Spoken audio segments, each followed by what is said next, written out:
On February 27th, in the year 380 AD, Emperor Theodosius signed the Edict of Thessalonica, a document that declared the Nicene faith to be the official religion of the Roman Empire, that designated anyone who disagreed with it as a heretic subject to legal punishment, and that placed the full military and juridical power of the most powerful state on earth behind the institution of the Church. For 3 centuries, Christians had been arrested, tortured, burned alive, and thrown to wild animals for refusing to worship the emperors of Rome. Now the emperor himself was pledging his armies to defend the faith. It should have been Christianity's greatest victory. It should have been the moment the suffering ended, the witness was vindicated, and everything changed for the better. What it actually triggered was something Revelation 17 had already described in precise detail. A transformation that would take centuries to fully recognize, but that the Apostle John saw clearly from an island prison in the Aegean Sea almost 300 years before that document was ever written. Revelation 17 opens with an angel approaching John with a specific invitation. "Come, I will show you the judgment of the great harlot." Notice what the angel says and does not say. He does not say, "Come see a metaphor." He does not say, "Come see a future possibility that may or may not materialize." He says, "Come see the judgment," as if the verdict is already in, the sentence already written, the outcome already sealed. The Greek word for judgment here is krima, a legal decision, a verdict rendered by a court, a consequence that follows as a matter of established law from what a figure has already done. John is not being invited to speculate about something that might happen. He's being taken to witness something already determined. Revelation 17 is not a prophecy waiting to unfold.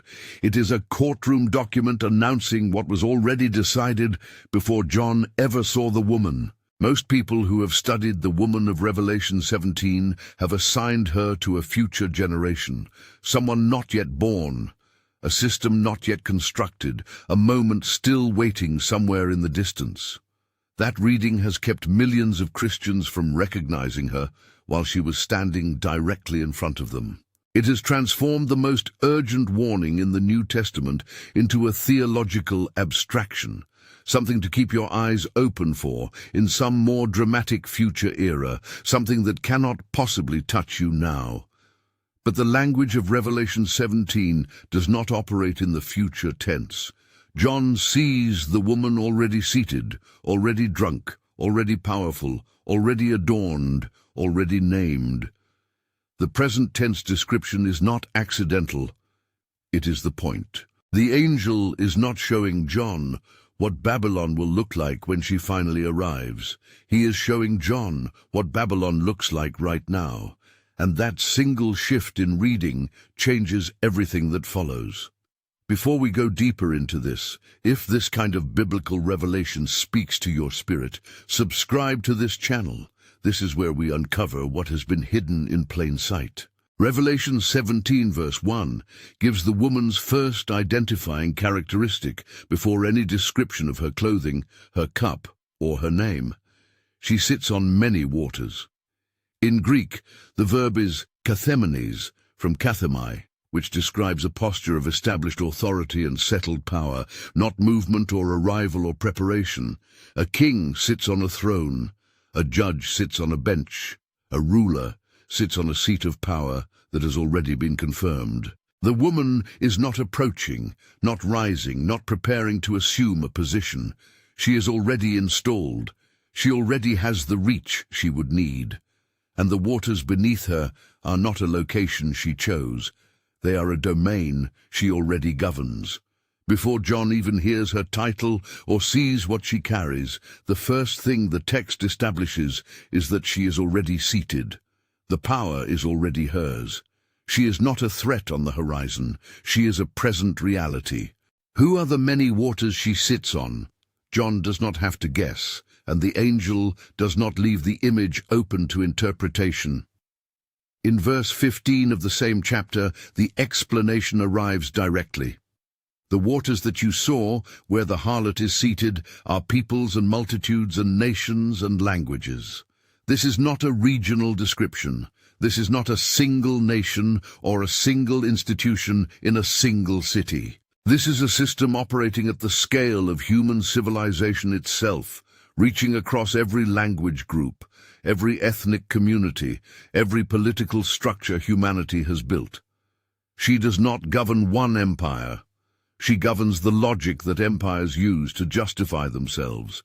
The scope that verse 1 is describing does not fit a single organization that rises and falls in the span of one generation. It describes a pattern, a way of relating to religious authority and political power that has reproduced itself across every century of recorded history. Revelation 17 verse 2 says that the kings of the earth committed fornication with her. The verb John uses is eponeusin, from pornuo, to act in the role of the pawn, to treat what should be sacred as a commodity available for transaction. But here is what the English translation obscures. This verse is not describing force. It is not describing conquest or seduction or coercion. It is describing a mutual arrangement that both parties entered by choice. The kings of the earth and the woman struck a deal. She would supply the religious legitimacy that raw political power cannot manufacture on its own. The vocabulary of divine sanction, the blessing over wars and dynasties and policies, the claim that the state's authority carries heaven's endorsement. They would supply the institutional resources, the legal protection, and the political infrastructure that a religious movement needs to operate at civilizational scale. Both parties received what they came for. That is what makes the arrangement so durable across history and so difficult to name from inside it. If something in this is landing differently than you expected, write in the comments, "I will not be deceived."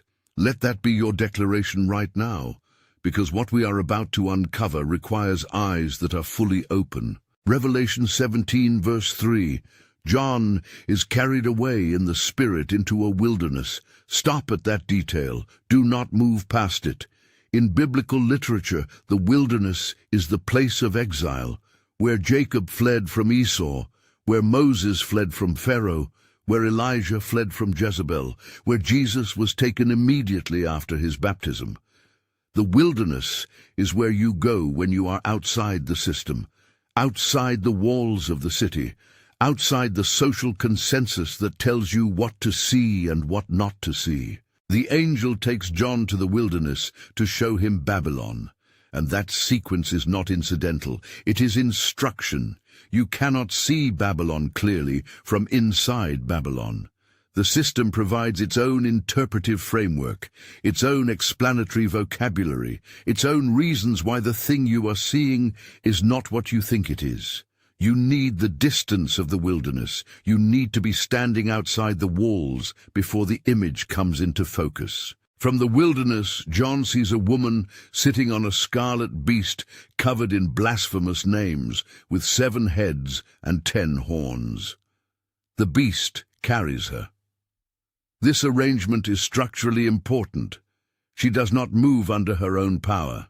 She requires the beast's strength to maintain the position she holds. The religious system described in Revelation 17 does not operate independently of political power. It is carried by it. It exists because empires, states, and political structures provide the platform, the legal protection, and the institutional resources the woman needs to function at the scale John describes. Without the beast, she cannot sit where she sits. Without her, the beast cannot produce the kind of spiritual legitimacy that makes populations not merely obedient, but genuinely compliant over generations. They need each other. That mutual dependency is the core of what Revelation 17 is describing. Then John sees what she is wearing and what she carries. Revelation 17 verse 4.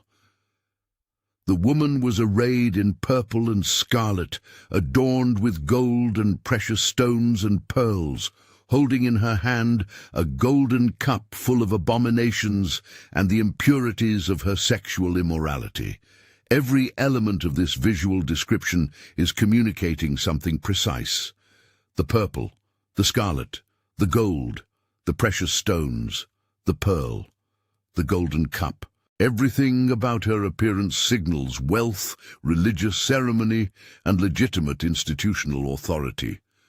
She is dressed exactly as someone in a position of genuine spiritual leadership would dress. She looks the part completely. The cup she holds is gold, the most valuable material in the ancient world, the material of the Ark of the Covenant, the lampstand, the altar of incense, associated throughout Scripture with holiness and the presence of God. The cup looks holy. What is inside the cup is the exact opposite of everything the gold promises. The colors of her garments are not decorative choices. In the ancient world, purple was the most expensive dye in existence, extracted from thousands of sea snails to produce a small quantity of pigment, worn exclusively by emperors, kings, and those at the apex of imperial authority. Scarlet was the color worn by Roman military officers, by the high priest's assistants in the temple service, and, many centuries later, by the cardinals of the most powerful religious institution in Western history. In the Jerusalem temple, scarlet was woven into the curtain that separated the holy place from the most holy place, the threshold between the human and the divine. John's audience in the first century would not have heard these colors as symbolic abstractions requiring theological decoding. They would have heard them as a description of someone already dressed in the uniform of both imperial and religious power simultaneously. She does not look like a corrupting influence. She looks like a consecrated authority. Stop here for a moment. Consider what that golden cup means in practical terms. You are standing in front of someone who is clothed in the colors of legitimate religious authority, carrying a golden vessel, the kind used in sacred rituals, the kind associated with the holiest objects in the temple tradition. Everything about what you see tells you that what she holds is holy. What would you assume? What would you conclude before she said a word? You would assume the cup contained something worthy of its container. You would drink from it without questioning what was inside, because everything about the context tells you that this is a trustworthy source. That is precisely the mechanism Revelation 17 is describing. The danger of the woman of Babylon is not that she looks like a predator. The danger is that she looks like a priest. The deception works because every element of her appearance is calibrated to produce trust in people whose spiritual instincts are genuine. Revelation 17 verse 5 reveals her name, written on her forehead. Mystery, Babylon the Great, the mother of harlots and of the abominations of the earth. In the Roman Empire, it was common practice for women working as prostitutes to wear their names inscribed on headbands.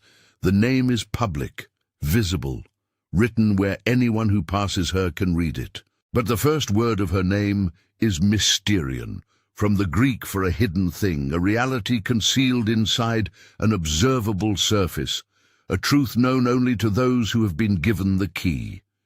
The paradox is structurally precise. Her name is legible to everyone, but its meaning is only intelligible to those who understand what they are looking at. She is hiding in plain sight.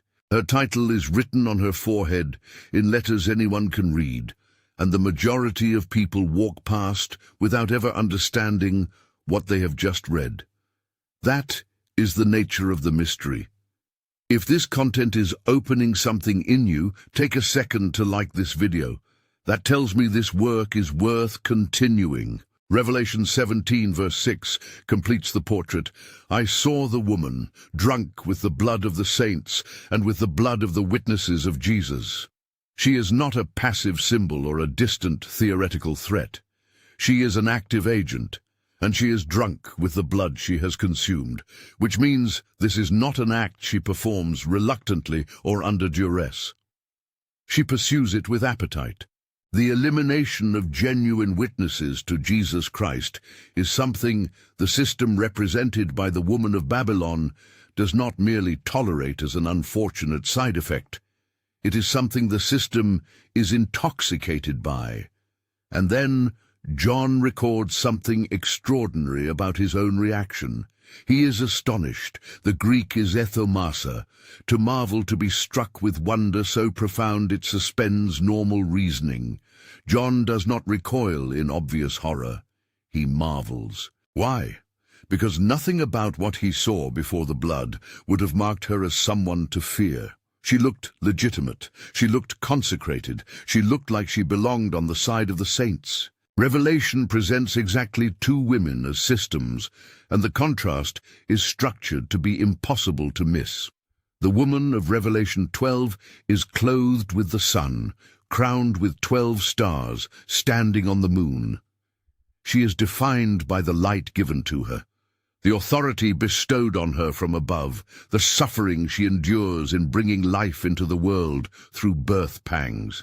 She is in the wilderness too, but she is sustained and protected there, cared for by the one who put her there. The woman of Revelation 17 is clothed in the colors of human power, crowned with nothing from above, seated on a beast she did not create. One woman is given everything by God and bears the cost of it. The other woman takes everything she can accumulate and consumes whoever stands in her way. One woman's defining characteristic is what has been given to her. The other woman's defining characteristic is what she has taken. One produces witnesses, the other produces martyrs. Same book. Opposite women. Why does it matter that Revelation structures its entire argument around two women? Because the Greek words John uses make the theological contrast structurally embedded in the text itself. In Revelation chapters 19 through 21, the bride of the Lamb is described with the word nymphe, the specific Greek term for a woman who has been prepared for covenantal union, who is presented to her husband as his equal and counterpart in a new creation, not a servant, not a subject, a covenant partner. Revelation 17 uses porn, the root of our word pornography, describing a woman who has made the sacred available for transaction, who treats covenant loyalty as a product, who performs the role of devotion without the reality of it. John does not have two random female figures that appear in different parts of the book. He has constructed a single sustained argument. There is authentic covenant faithfulness, and there is counterfeit performance of covenant faithfulness. And the counterfeit is distinguishable if you know the Greek words that reveal what is actually being described. The bride prepares, the harlot performs. The bride is made ready. The passive voice in Revelation 19:7 is deliberate. She does not manufacture her own beauty or construct her own righteousness. She is transformed. The harlot adorns herself. Active voice throughout Revelation 17, every ornament self-applied, every display self-constructed. The bride's linen is described as the righteous deeds of the saints, character accumulated through faithfulness over time. The harlot's garments are described as imperial wealth, resources accumulated through institutional power. The bride's union is a wedding, a covenant entered freely by two who choose each other across death. The harlot's union is a transaction, powers who provided each other exactly what they needed and called it devotion. Same religious vocabulary on the outside, two completely opposite realities underneath every word. The theological conclusion that the porn-nymphy contrast produces is not incidental to Revelation. It is the argument that the entire book is organized to establish. John is not making two observations that happen to sit next to each other in the same scroll. He is constructing a single sustained claim that runs from chapter 1 to chapter 22. There is authentic covenant relationship with God, and there is counterfeit performance of that relationship. And the counterfeit is defined precisely by its success at appearing authentic. The woman of Revelation 17 is not dangerous because she is obviously corrupt. She is dangerous because she is convincingly religious. She knows the vocabulary. She inhabits the structures. She may preach accurate biblical theology. The entire mechanism of the deception depends on the ability to look at porn and believe you are witnessing nymph. And Revelation is warning you, do not let the golden cup deceive you about what is inside. Revelation 17 did not create this image from scratch. The Hebrew prophets had been developing and refining it for 6 centuries before John wrote on Patmos. In Ezekiel 16, God speaks directly to Jerusalem, his own covenant people, and uses language that is among the most graphic in the entire biblical canon to describe what the city has become.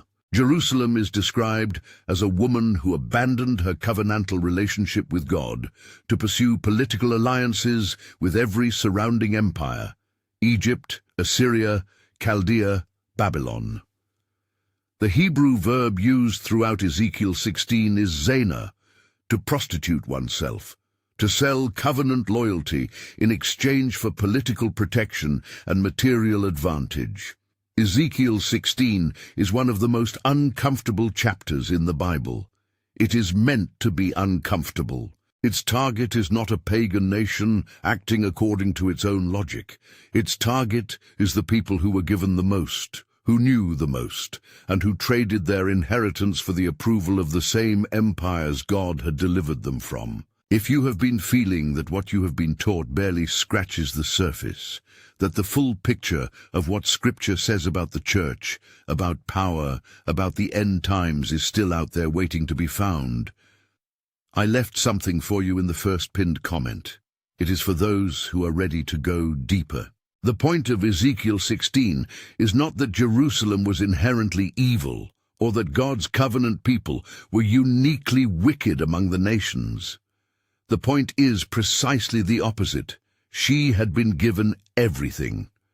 Ezekiel 16 begins with God describing how he found Jerusalem as an abandoned newborn infant, uncleaned, unwanted, left to die in an open field, and how he took her in, clothed her, fed her, made her beautiful, gave her status and recognition and the kind of blessing that made nations notice.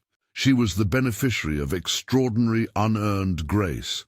And then she used everything she had been given, the beauty, the status, the recognition, the platform, to acquire the approval and protection of the empires that surrounded her. The horror in Ezekiel's language is not sexual, it is covenantal. It is the betrayal of someone who was loved completely and chose the world's endorsement over the relationship that gave her everything she had.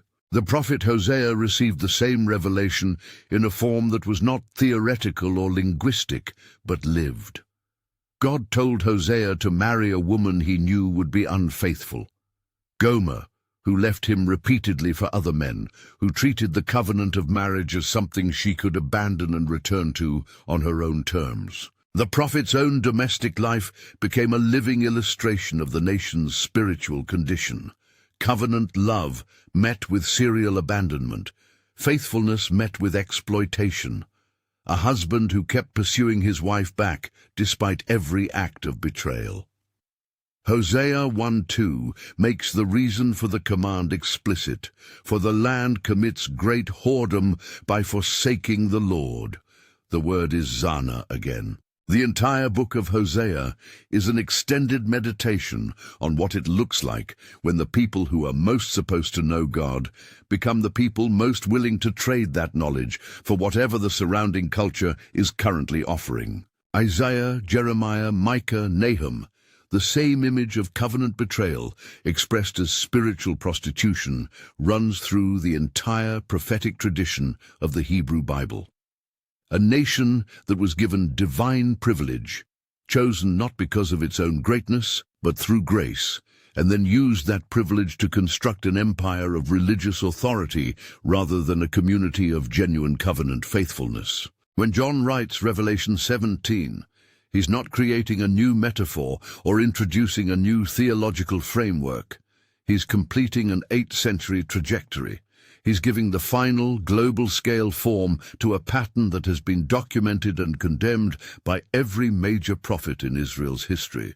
The woman of Babylon is not an unprecedented innovation that appears only at the very end of time. She is the final expression of a logic that has been operational since the first generation of organized religion in human history. Here is what changes the entire reading of Revelation 17. Verse 18 gives the most important interpretive key in the chapter.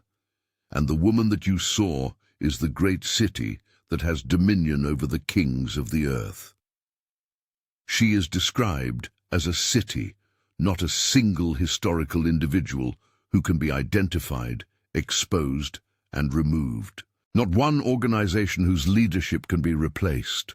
A city, a system, a way of organizing institutional life, a logic that embeds itself into structures and persists through transitions of leadership, denomination, and historical period.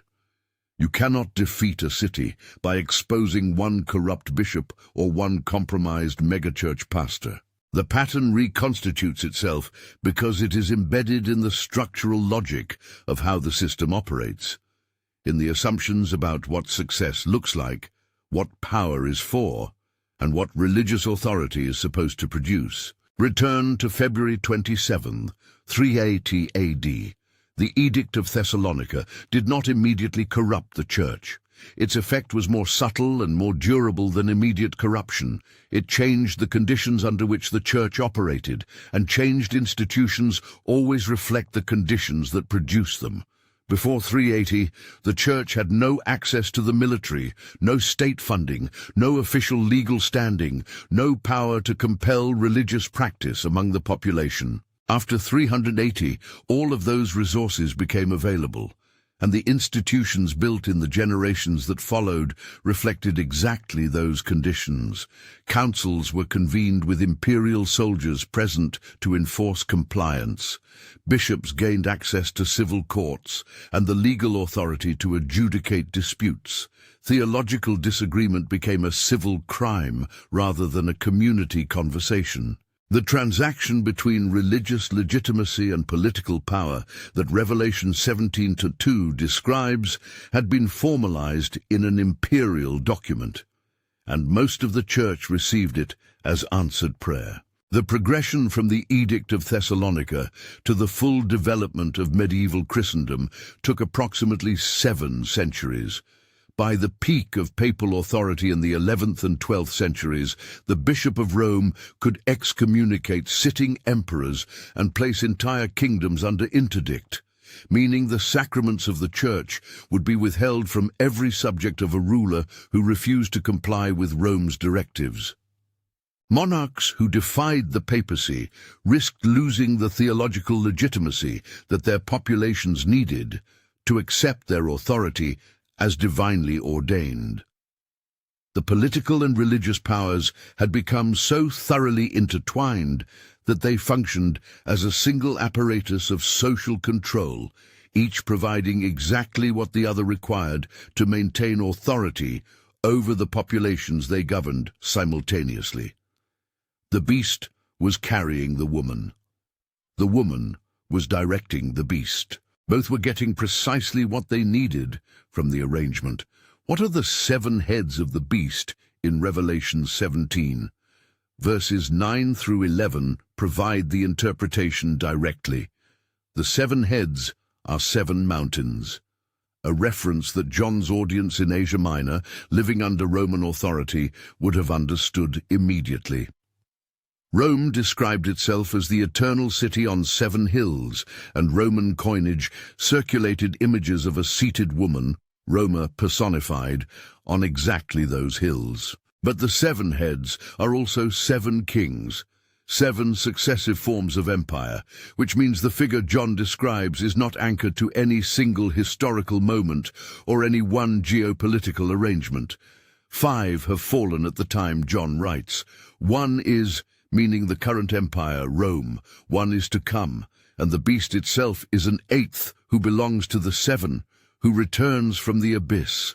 The woman is older than Rome. She was in Babylon before Rome existed. She will be somewhere else after Rome collapses. The empires change. The logic of sitting on them does not. Think about what first-century Christians hearing Revelation for the first time would have experienced when they encountered the image of a woman sitting on 7 mountains, clothed in purple and scarlet, governing peoples and languages. Roman imperial propaganda regularly depicted Roma, the personification of the empire, as a seated female figure on the 7 hills, crowned and authoritative. John's image was not abstract apocalyptic poetry to his audience. It was a direct statement about the specific system they were living inside. But notice the theological move John makes. She is not identical to Rome. She uses Rome the way she uses every empire, borrowing its infrastructure, claiming its reach, sitting on its hills. She was in Rome. She had been in Babylon centuries before that. She would be in new political structures after Rome fell in 476 AD. The geography changes. The pattern of sitting on it does not. She is not tied to one city.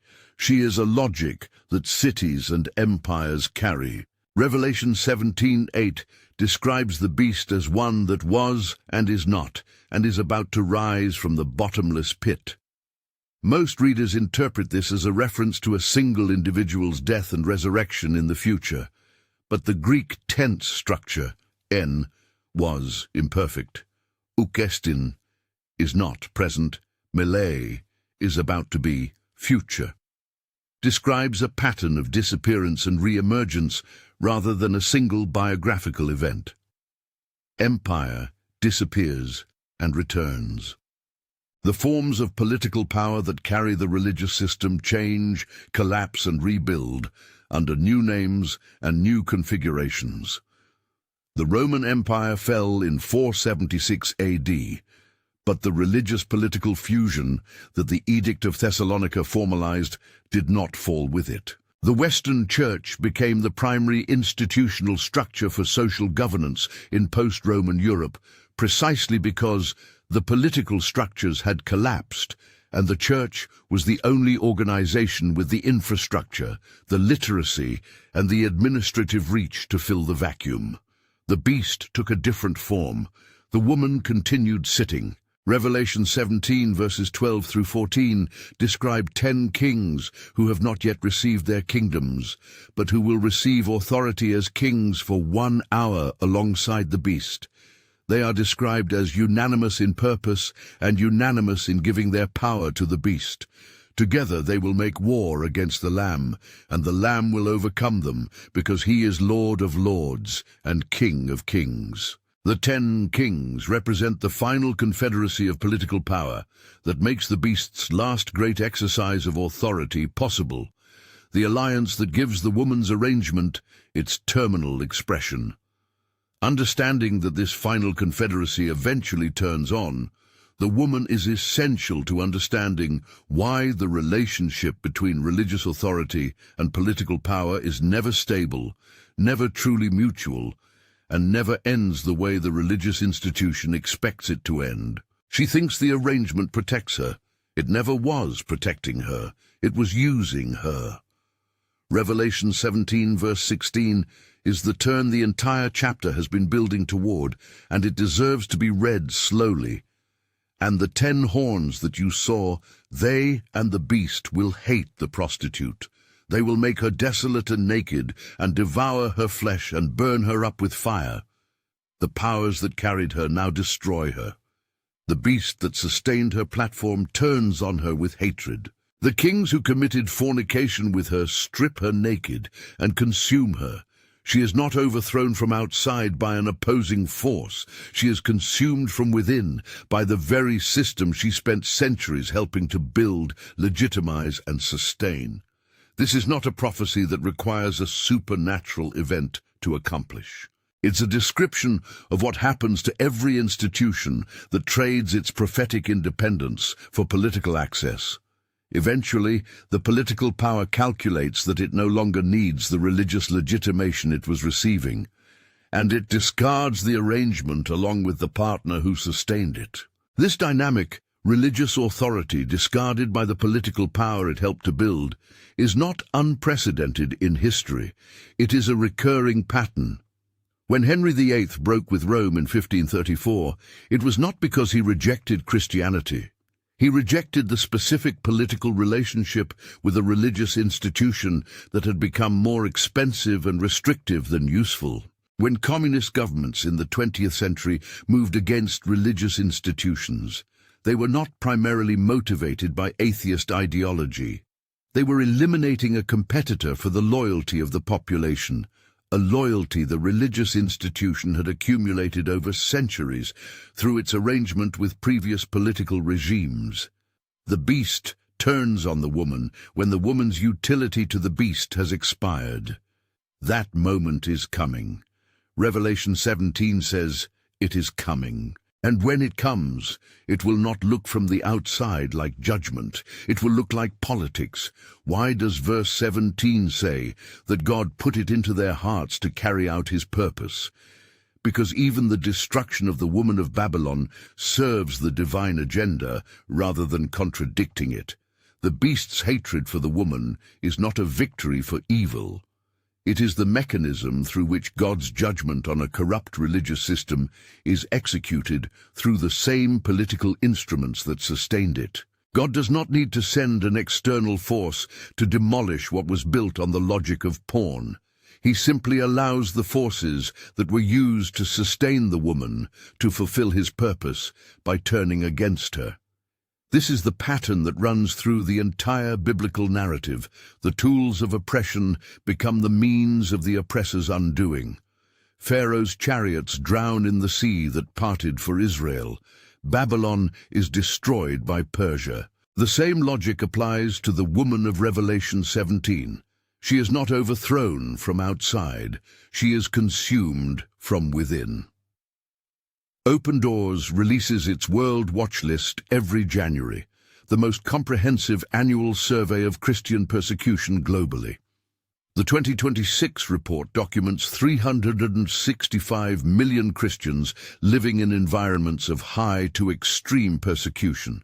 That is more than the combined populations of the United States and Canada.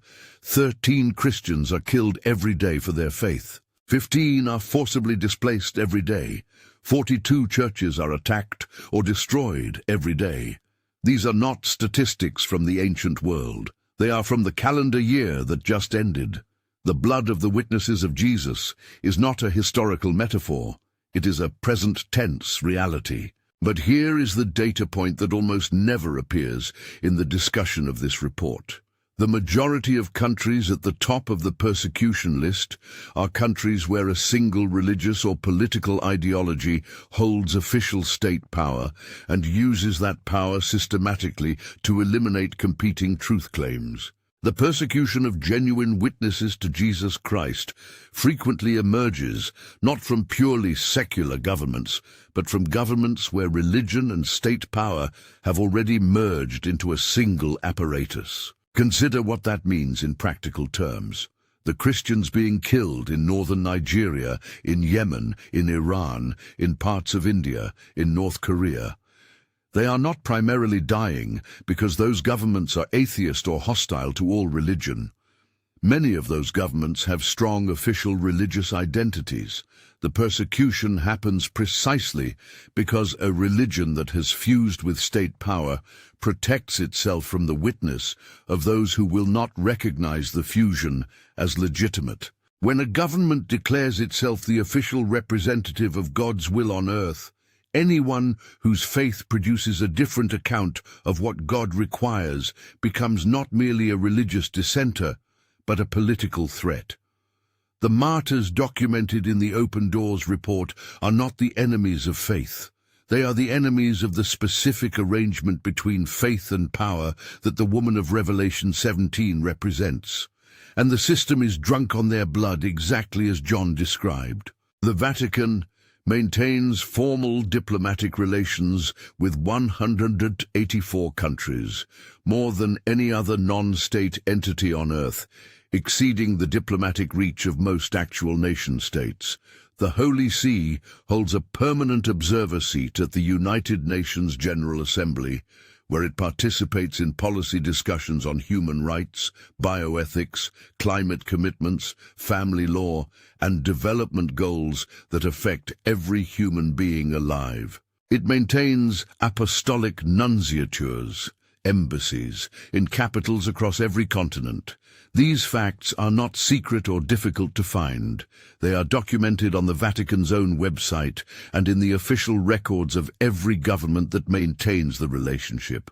This is not a description of a religious community primarily organized around serving the poor, speaking truth to power, and maintaining prophetic independence. This is a description of a political actor with more diplomatic infrastructure than Canada or Australia.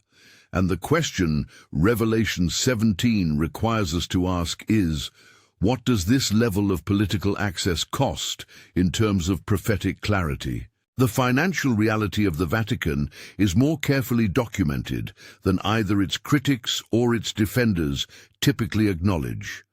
Conservative estimates of Vatican-controlled assets range from 10 to 15 billion US dollars, encompassing real estate holdings in Rome, Milan, London, Paris, and New York.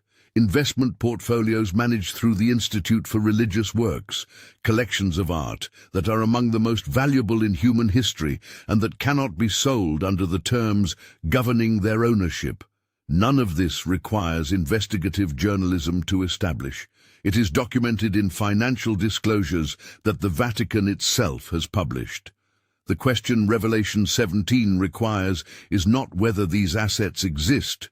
They do. The question is what they mean for an institution that claims to represent the one who said foxes have holes and birds of the air have nests, but the Son of Man has nowhere to lay his head. The gold and precious stones of Revelation 17 verse 4 are not symbols awaiting interpretation.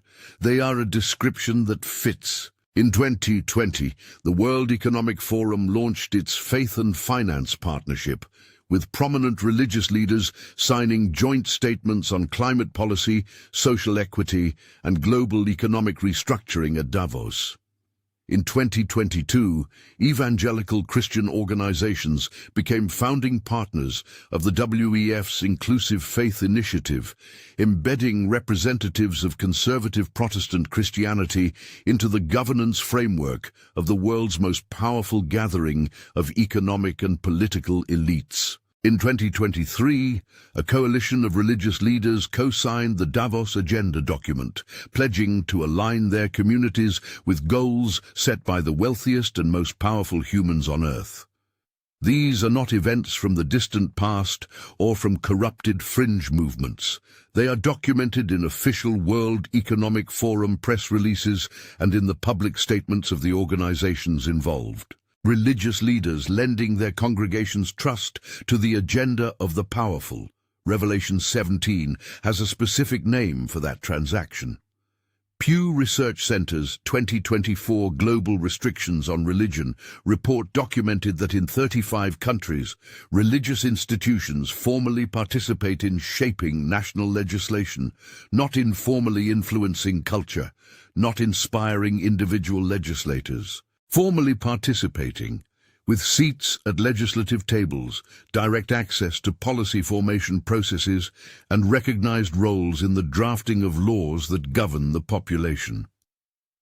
In some of these countries, the arrangement is explicit and acknowledged.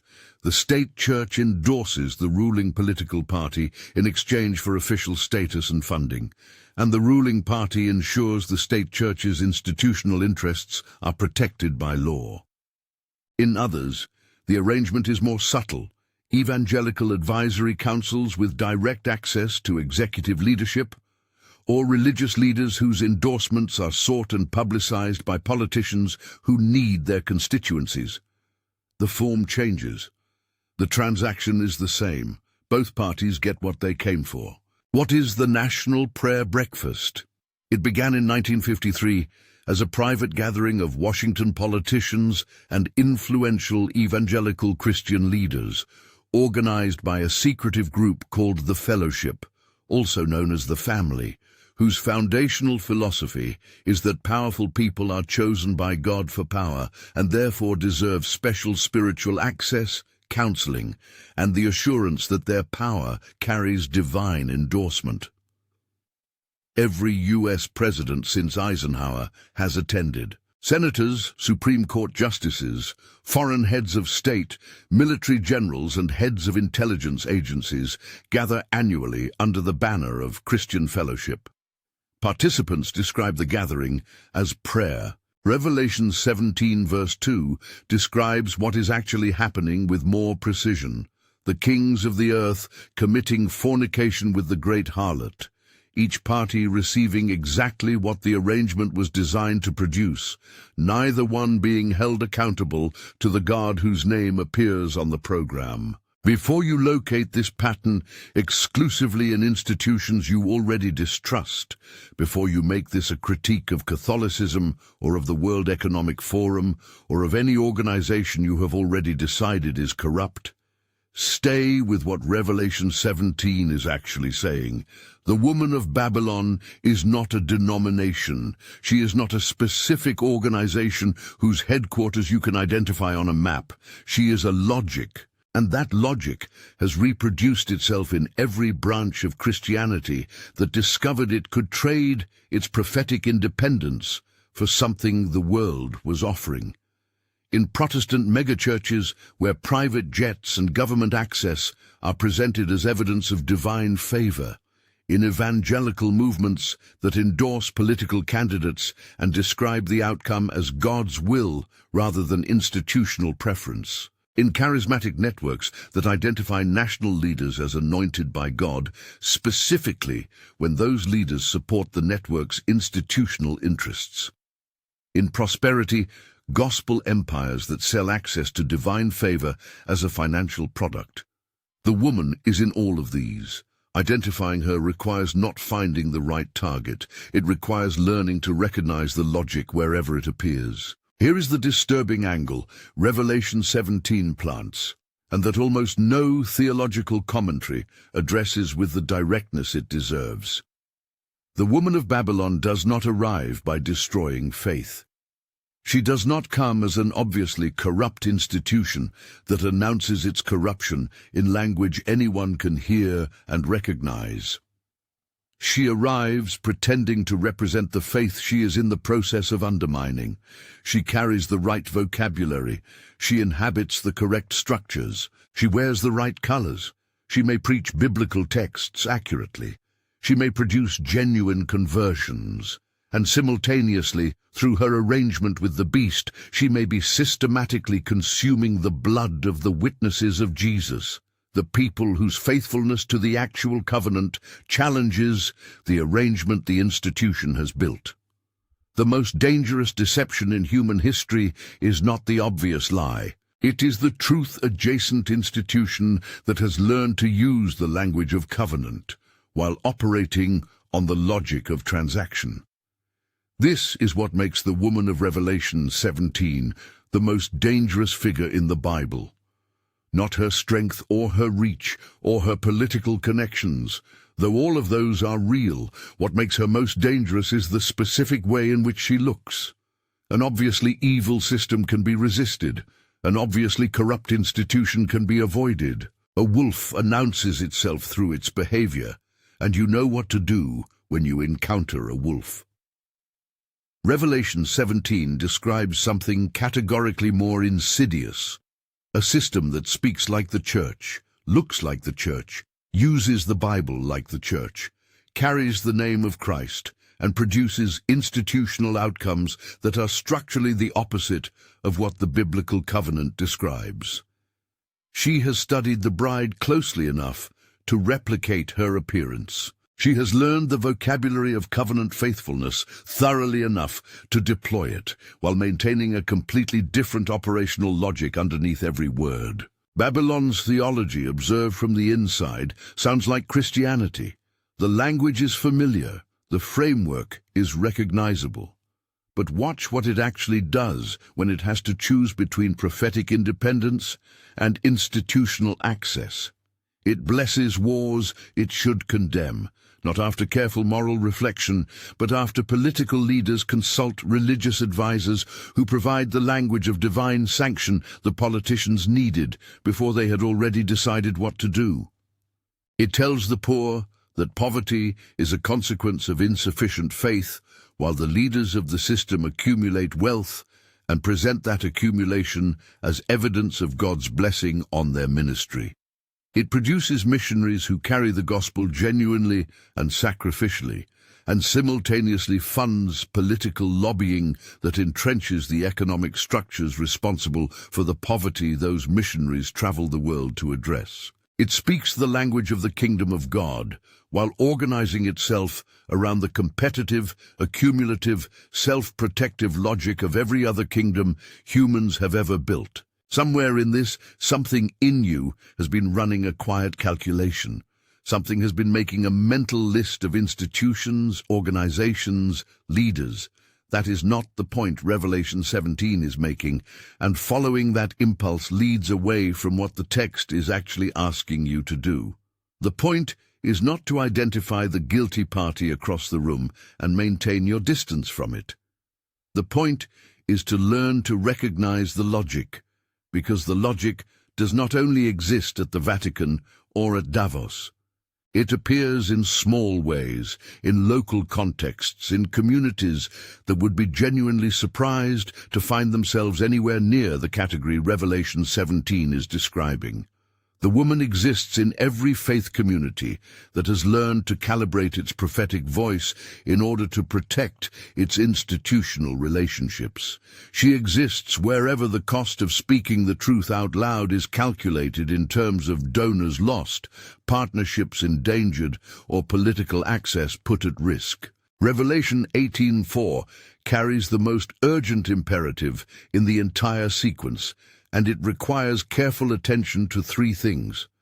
First, the command is addressed to my people, the genuine believers, the ones who genuinely belong to God, which means they are inside the system at the moment the call goes out.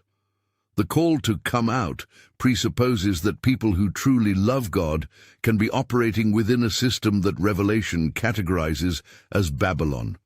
This is not an accusation about their sincerity. It is a description of how the system works.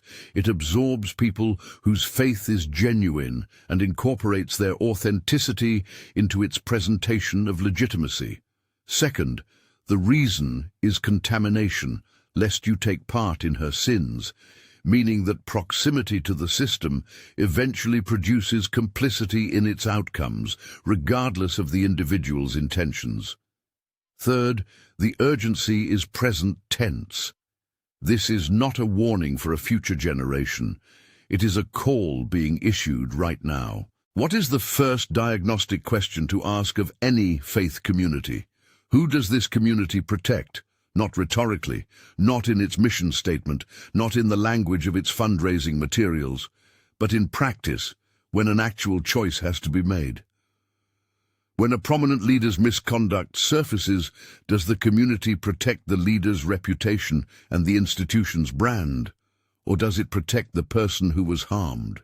When a member's prophetic voice challenges the institution's political relationships or financial arrangements, does the community protect the member's freedom to speak or the institution's access to what that voice was threatening? Revelation 17:6 says the woman is drunk with the blood of the saints. That blood flows from somewhere specific. It flows from communities where the survival and reputation of the institution was placed systematically above the faithfulness of the people inside it, and where the mechanism for doing that was always covered with religious language. The second diagnostic question, in concrete terms, what does this community celebrate as evidence that it is doing well? What gets announced from the stage as confirmation of divine favor? Attendance numbers, budget growth, building projects, political access, media reach, cultural influence, or depth of covenant faithfulness among the people, evidence of genuine transformation, willingness to speak unpopular truths regardless of institutional cost, the courage to hold the powerful accountable rather than inviting them to the platform. Communities built on Babylon's logic almost always celebrate the former and are quietly suspicious of the latter. Size becomes a proxy for righteousness. Growth is treated as divine endorsement. Decline is treated as spiritual failure or insufficient faith.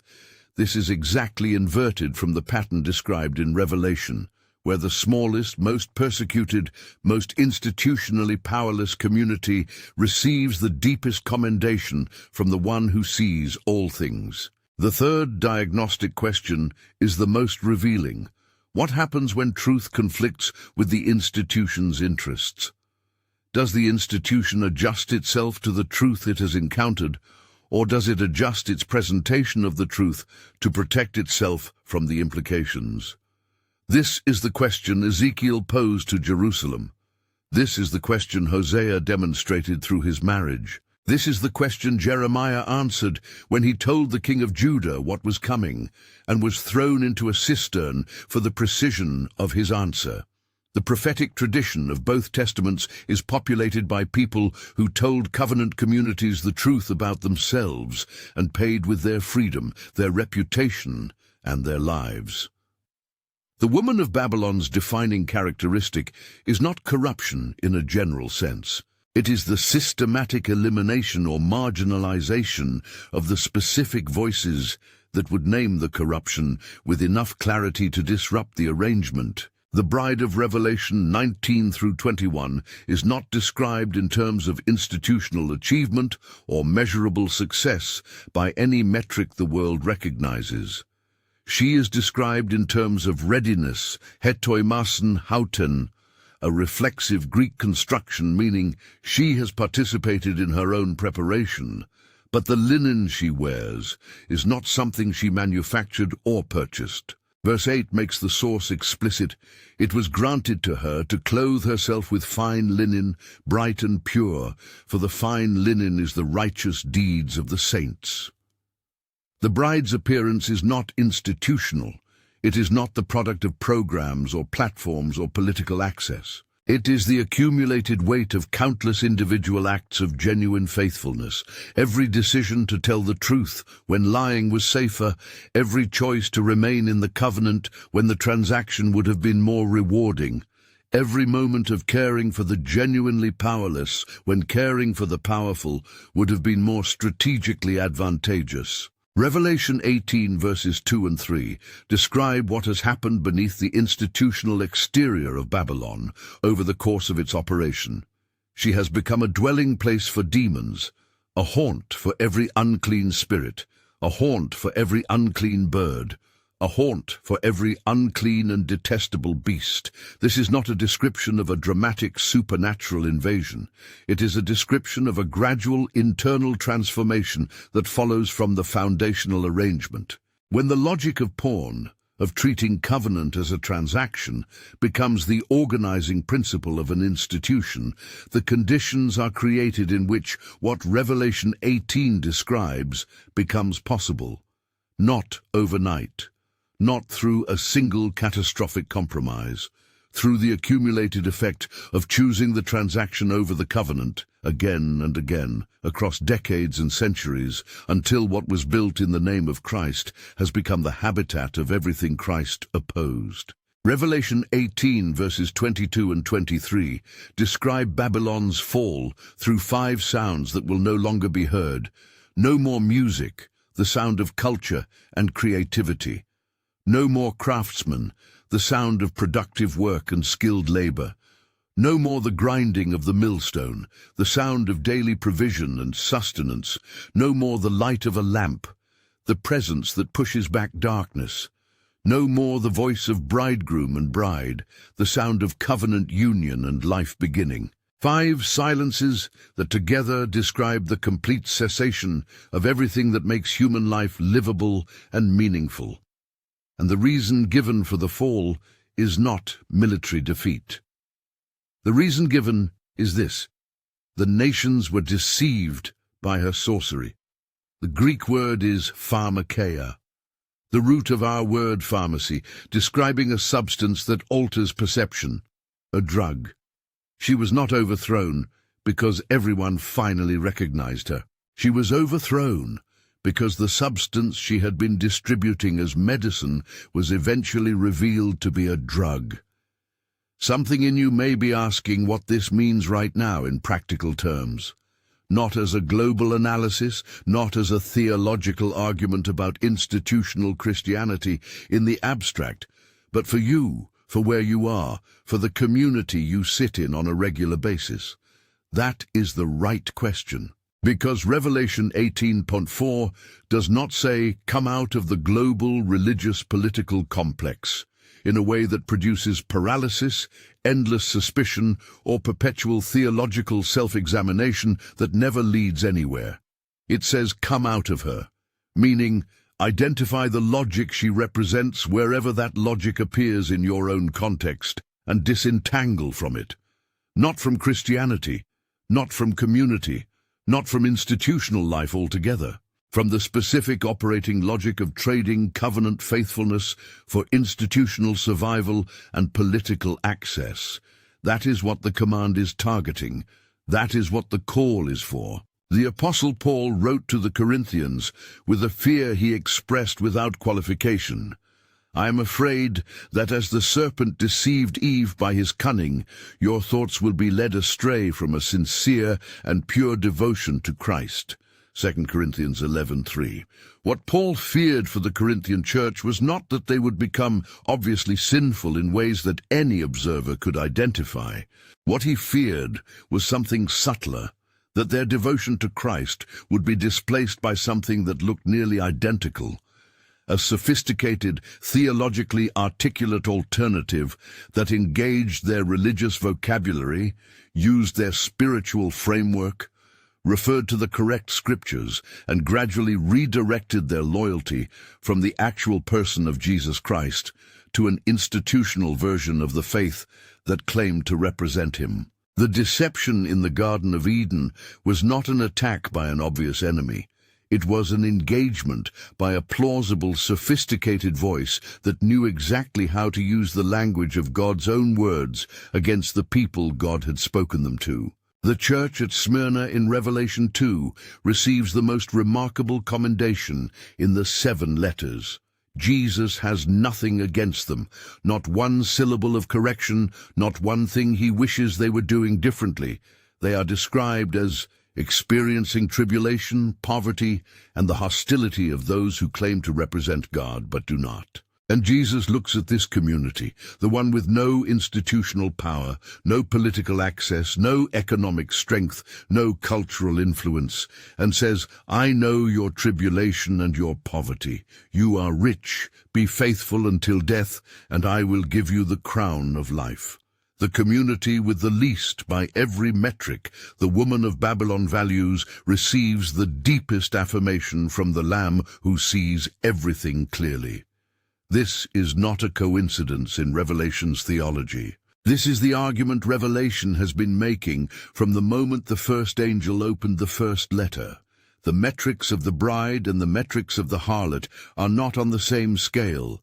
They measure entirely different things. The church at Laodicea in Revelation 3 receives the harshest letter of the 7.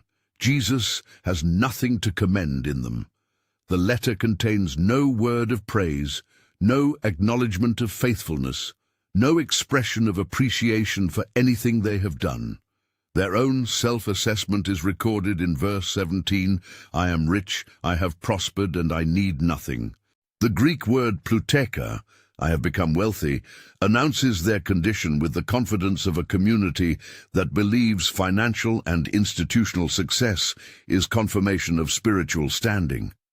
And Jesus responds, "You are wretched, pitiable, poor, blind, and naked." The community that believes it has everything turns out to have nothing that matters at the level of the covenant.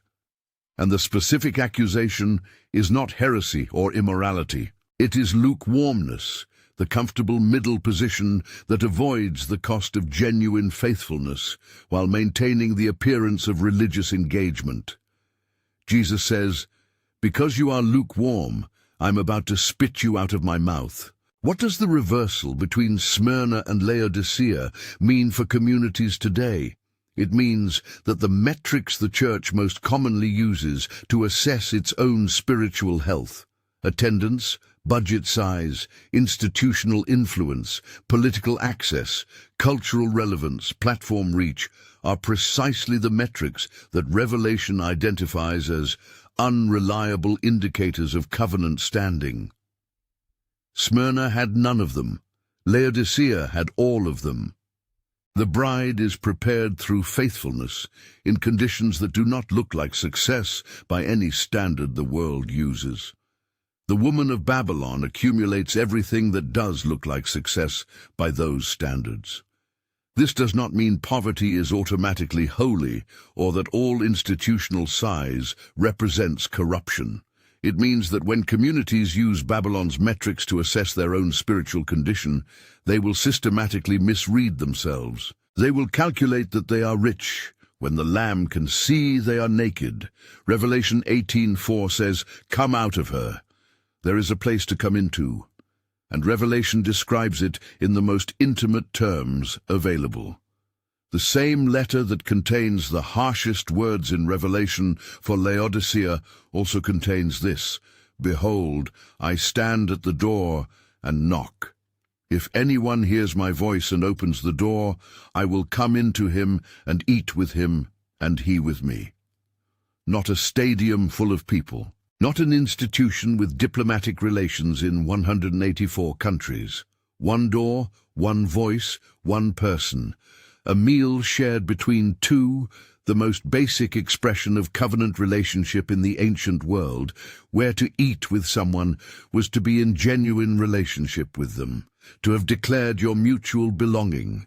The bride is not built through the accumulation of institutional power. She is built through individual doors, opened one at a time, by people who heard the knock and chose the relationship over everything the arrangement with the beast was offering. The woman of Revelation 17 will not be defeated by Christians who have correctly identified her and are angry about what they see.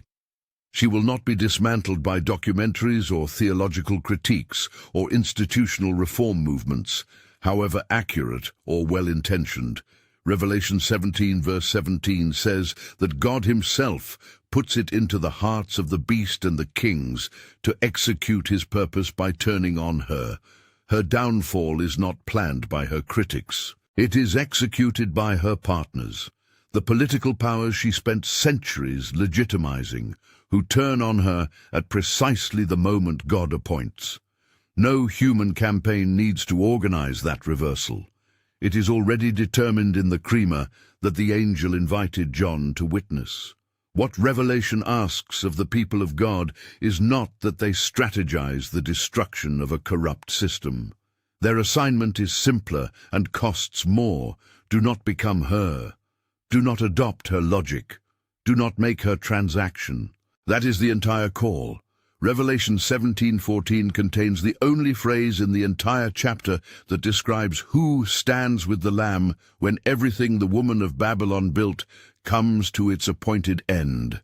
The Lamb will overcome them, for he is Lord of lords and King of kings, and those with him are called and chosen and faithful. Three words that describe three dimensions of the community the Lamb recognizes as his own. Kletoi called, meaning they responded to an invitation that came from outside themselves, rather than constructing their own religious credentials and presenting them as qualification. Eklektoi, chosen, meaning they are recognized by God rather than by the institutions that claim the authority to determine who belongs to God. Pistoi, faithful, meaning they remained in the covenant at the cost faithfulness actually required, not in the season when faithfulness was comfortable, but when it was the most inconvenient thing they could have chosen to do. These three words describe the community that stands when everything else collapses. Something in you has been tracking this over months or years, maybe without the language to name it, but with a persistent sense of dissonance. The gap between what the community claimed to be and what it demonstrably did. the leaders who preached humility and surrounded themselves with luxury, the institutions that announced sacrifice and practiced institutional accumulation, the prophetic voice in the room that was managed out of the conversation rather than heard, the way legitimate concerns were processed as threats to unity rather than as gifts to the community's integrity. You felt the dissonance. You may have told yourself you were being too critical or too idealistic or insufficiently grateful for what the community genuinely provides. Revelation 17 says, you were reading the room correctly. The dissonance was not a failure of your faith. It was your spiritual perception functioning exactly as it was designed to function. The earliest Christian communities, the ones that existed before the Edict of Thessalonica, before the basilicas were built, before the councils were convened with imperial soldiers at the door, had no temples, no legal standing, no political access, no institutional infrastructure that the Roman Empire recognized as legitimate. They met in houses. They shared meals. They governed themselves through letters carried by traveling companions across the empire's road network. They had no official cultural presence, no alliance with the state, no endorsement from any authority the empire recognized. And in 3 centuries, they transformed the spiritual landscape of the known world more thoroughly than any institutionally powerful religious movement has managed to accomplish since. Not because of what they had, because of what they were, because individual people had opened the door when they heard the knock, because the community that formed around that decision was organized around covenant faithfulness, rather than around the logic of transaction with power. The woman of Revelation 17 is already in power. She has been in power for a very long time. She will remain in power until the moment described in Revelation 17:16 executes itself, until the beast turns and the kings turn with it, and the system devours the institution it carried for centuries. That moment is coming. Its timing belongs to God. What is active right now, what is present tense, what is happening in this hour, is the preparation of the bride. 2 systems running simultaneously in history, one performing religious authority through institutional arrangement with the powers of the world, one being transformed slowly through the accumulated weight of individual acts of genuine covenant faithfulness. The question Revelation places in front of every person who encounters its vision is not, can you identify the harlot from across the room? The question is, which system is currently shaping you? And is the answer today what you want it to be when the Lamb overcomes? If you stayed until the end, write in the comments, Jesus, I'm ready. I've placed another video on your screen right now, your next step on this journey. Thank you for watching, and I will see you in the next video.